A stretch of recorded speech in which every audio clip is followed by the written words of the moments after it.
আমন্ত্রণ চ্যানেল 24 এর বিকেল 4টার খবরে শুনছিলেন সিলন ফ্যামিলি ব্লেন্ডের শিরোনাম। আপনাদের সাথে আছি মামুন উর রশিদ। প্রায় 2 বছর পর বাংলাদেশিদের জন্য ট্যুরিস্ট ভিসা চালু করল ভারত, যার আবেদন করা যাবে 28 জুন থেকে। বিকেলে যমুনা ফিউচার পার্কে অবস্থিত ইন্ডিয়ান ভিসা অ্যাপ্লিকেশন সেন্টার পরিদর্শন শেষে এসব কথা বলেন বাংলাদেশে নিযুক্ত ভারতের হাই কমিশনার দীনেশ ত্রিবেদী। বলেন, প্রাথমিকভাবে আবেদন করা যাবে ঢাকা, সিলেট, রাজশাহী, খুলনা থেকে। বলেন, মেডিকেল ভিসা প্রক্রিয়া চলমান রয়েছে। একই সঙ্গে জানান, বাড়ানো হবে এর পরিধি। I am very happy to announce that we are resuming our normal visa operation application for tourist visa, which can be submitted from Sunday the 28th of June 2026. We will continue to facilitate medical visas in urgent cases on humanitarian consideration and grounds. বেইজিংয়ে ঐতিহাসিক great হলে দ্বিপক্ষীয় বৈঠকে বসেছেন প্রধানমন্ত্রী তারেক রহমান এবং চীনের প্রধানমন্ত্রী লি কিয়াং। চীনের স্থানীয় সময় বিকেল 5টায় বৈঠক শুরু হয়। বৈঠক শেষে দুই প্রধানমন্ত্রীর উপস্থিতিতে বিভিন্ন ক্ষেত্রে সহযোগিতা বিষয়ক 15টি সমঝোতা স্মারক সইয়ের কথা আছে। এর আগে তারেক রহমানের সাথে বৈঠক করেন চীনের পানি সম্পদ মন্ত্রী। এতে তিস্তাসহ বিভিন্ন নদী ব্যবস্থাপনায় ঐকমত্যে পৌঁছায় দুই দেশ। এদিকে বিএনপি ও চীনের কমিউনিস্ট পার্টি সিপিসির মধ্যে একটি সমঝোতা স্মারক সই হয়েছে। বিএনপির আন্তর্জাতিক সম্পর্ক বিষয়ক যুগ্ম মহাসচিব হুমায়ুন কবির এবং চীনা কমিউনিস্ট পার্টির আন্তর্জাতিক বিভাগের মন্ত্রী লিউ হাইজিং সমঝোতায় সই করেন। This memorandum of understanding will strengthen party-to-party relations. We will have further exchanges at every level of the party. বেইজিংয়ে বাংলাদেশের মাননীয় প্রধানমন্ত্রীর এই সফরের উদ্দেশ্য হল বাংলাদেশের ভূ রাজনৈতিক ও কৌশলগত অবস্থান, ভারসাম্যপূর্ণ পররাষ্ট্রনীতি, বাংলাদেশে চীনা বিনিয়োগ বৃদ্ধি। প্রধানমন্ত্রী তারেক রহমানের সফরসূচি নিয়ে আরও জানাতে বেজিং থেকে সরাসরি যোগ দিচ্ছেন সহকর্মী আশিকিন প্রিন্স। প্রধানমন্ত্রী আজ আর কি কর্মসূচি রয়েছে? মামুন, প্রধানমন্ত্রী তারেক রহমানের চীন সফরের যে গুরুত্বপূর্ণ কর্মসূচি সেটি এখন চলছে। চীনের ঐতিহাসিক গ্রেট হলে চীনের প্রধানমন্ত্রী লি কিয়াংয়ের সাথে বৈঠক করছেন প্রধানমন্ত্রী তারেক রহমান এবং এই বৈঠকে দুই দেশের দ্বিপাক্ষিক স্বার্থ সংশ্লিষ্ট বিষয় নিয়ে আলাপ আলোচনা হচ্ছে। একটি গুরুত্বপূর্ণ বিষয় যে চীনের সাথে বাংলাদেশের প্রতিরক্ষা চুক্তি বা এরকম কোনো বিষয় আলোচনা হবে কিনা সেটি নিয়ে প্রধানমন্ত্রী কার্যালয়ের মুখপাত্র মাহাদি আমিন তিনি বলেছিলেন যে সেটি নিয়ে যদি আলোচনা হয় এই দ্বিপাক্ষিক বৈঠকে তাহলে পরবর্তীতে সেটি জানানো হবে। তবে এখন পর্যন্ত এরকম কোনো আলোচনা হয়েছে কিনা সেটা আমরা এখনো জানতে পারিনি। আরেকটি গুরুত্বপূর্ণ বিষয় যে তিস্তা নদীর যে পানি ব্যবস্থাপনা বা তিস্তা মহাপরিকল্পনা সেটি নিয়ে বাংলাদেশের দীর্ঘদিন আলোচনা রয়েছে। চীন এই জায়গায় কাজ করতে আগ্রহ প্রকাশ করেছে। তো সেই ক্ষেত্রে বাংলাদেশের প্রধানমন্ত্রী চীনের পানি সম্পদ মন্ত্রীর সাথে কথা বলেছেন এই বিষয়ে। সেক্ষেত্রে চীনের পানি সম্পদ মন্ত্রী বলেছেন যে পরবর্তীতে তারা বিষয়টি দেখবেন এবং তিস্তা সহ বাংলাদেশের বিভিন্ন নদীর যে পানি ব্যবস্থাপনা রয়েছে সেই বিষয়ে কাজ করতে দুই দেশ ঐকমত্য পৌঁছেছে।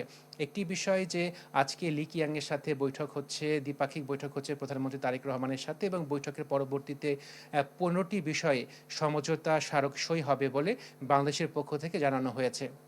এবং আগামীকাল চীনের ঐতিহাসিক গ্রেট হলে চীনের প্রেসিডেন্ট শি জিনপিংয়ের সাথে প্রধানমন্ত্রী তারেক রহমানের সৌজন্য সাক্ষাৎ রয়েছে। পরবর্তীতে আগামীকালই তিনি বাংলাদেশের উদ্দেশ্যে চীন ছাড়বেন।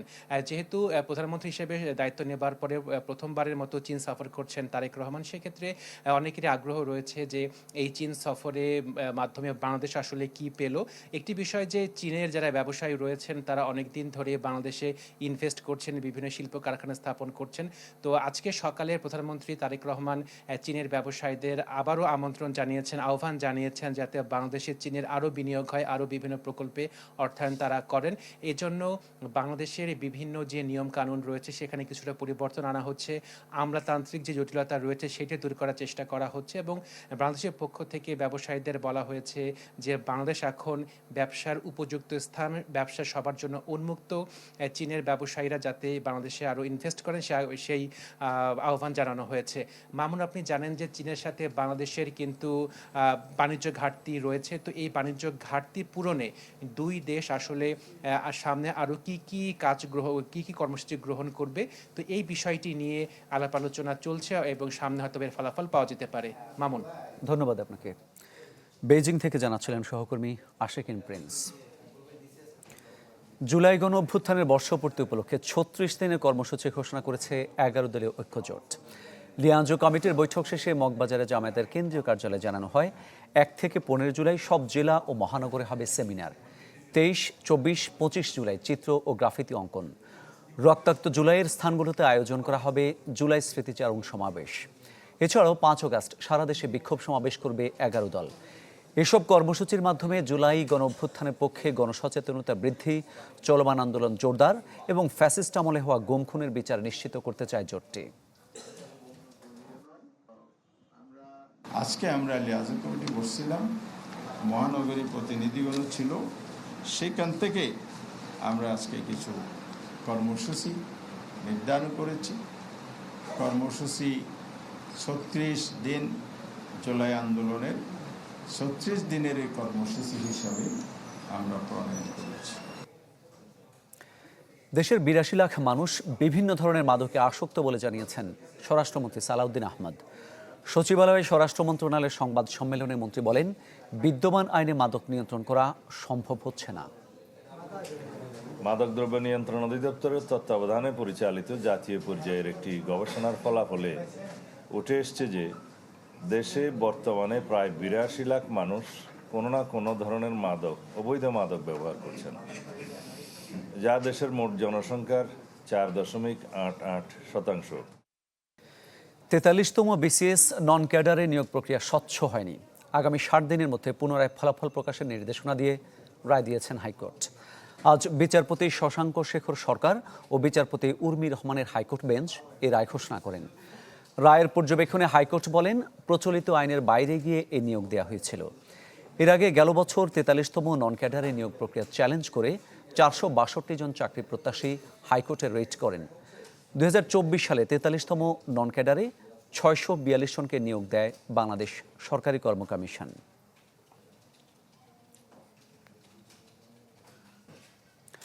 লক্ষ্মীপুরের রায়পুরে মা ও ২ মেয়েকে হত্যার অভিযোগ উঠেছে। পরে জড়িত সন্দেহে এক যুবককে গণপিটুনি দিলে মৃত্যু হয় তার। নিহতরা হলেন মা শাহিনুর বেগম, মেয়ে সাইমা ও শিফা আক্তার। এছাড়াও আরেক মেয়ে ইকরা আক্তারকে ঢাকায় পাঠানো হয়েছে। সকালে পৌর শহরের ৩ নম্বর ওয়ার্ডের গোডাউন এলাকার ঘটনা। স্থানীয়রা জানায়, ৩ মেয়ে ও এক ছেলে নিয়ে ভাড়া থাকতেন শাহিনুর বেগম। ঘটনার পরই এক যুবককে ধরে গণপিটুনি দেয় স্থানীয়রা। পুলিশ জানিয়েছে, খবর পেয়ে ঘটনাস্থলে গিয়ে পরিস্থিতি নিয়ন্ত্রণে গেলে জনস্রের শিকার হন তারা। নিহতদের শরীরে ধারালো অস্ত্রের আঘাতের চিহ্ন রয়েছে।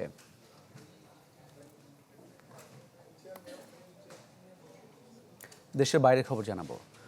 পরপর দুটি শক্তিশালী ভূমিকম্পে ভেনেজুয়েলা এখন পর্যন্ত ৩২ জনের প্রাণহানির খবর পাওয়া গেছে। হতাহতের সংখ্যা অন্তত লাখ ছাড়াতে পারে বলে আশঙ্কা করা হচ্ছে। সবচেয়ে বেশি ক্ষতিগ্রস্ত হয়েছে উত্তরাঞ্চলীয় উপকূল। বড় ক্ষতির মুখে রাজধানী কারাকাসও। সাময়িক বন্ধ রাখা হয়েছে কারাকাসের প্রধান আন্তর্জাতিক বিমানবন্দরের কার্যক্রম। বন্ধ রয়েছে স্কুল ও রেল সেবাও। দেশটিতে জরুরি অবস্থা জারি করেছেন অন্তর্বর্তীকালীন প্রেসিডেন্ট দেলসি রদ্রিগেজ। ভয়াবহ এই ভূমিকম্পের ঘটনায় শোক জানিয়েছেন মার্কিন প্রেসিডেন্ট সহ বিশ্ব নেতারা। স্থানীয় সময় বুধবার বিকেলে প্রথমে ৭.২ মাত্রার এবং তারপরেই ৭.৫ মাত্রার মূল কম্পনটি অনুভূত হয়। এর উৎপত্তিস্থল ছিল কারাকাস থেকে প্রায় ১৬৮ কিলোমিটার পশ্চিমে মেরুন এলাকার কাছে ক্যারিবীয় উপকূলে।